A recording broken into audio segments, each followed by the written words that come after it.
শুক্রবার Luton town হলের ঐতিহ্যবাহী কাউন্সিল চেম্বারে অনুষ্ঠিত হয়ে গেল ইংল্যান্ডের রানী দ্বিতীয় এলিজাবেথের স্মরণে সবার প্রিয় রানী যে তুমি বাংলায় প্রকাশিত প্রথম গান নিয়ে অনুষ্ঠান। এই অনুষ্ঠানের আয়োজক ইউনাইটেড নেশন লুটন শাখা ও পূর্বাচল দ্য ইস্টার্ন স্কাই সাংস্কৃতিক সংস্থা।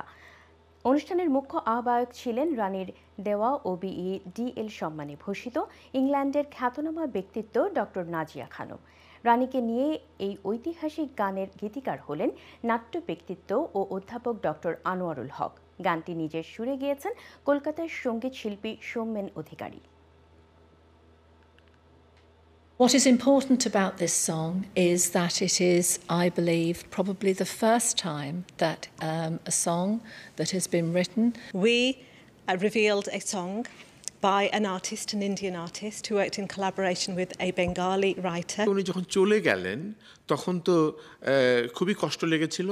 সেই কষ্ট থেকে মনে হচ্ছিল যে ওনার ট্রিবিউট করে যদি কিছু একটা লিখতে পারতাম। সেখানে তার শান্তির বাণী প্রচার করেছেন, এই সবটাই এত সুন্দর করে লেখার মধ্যে এসেছিল।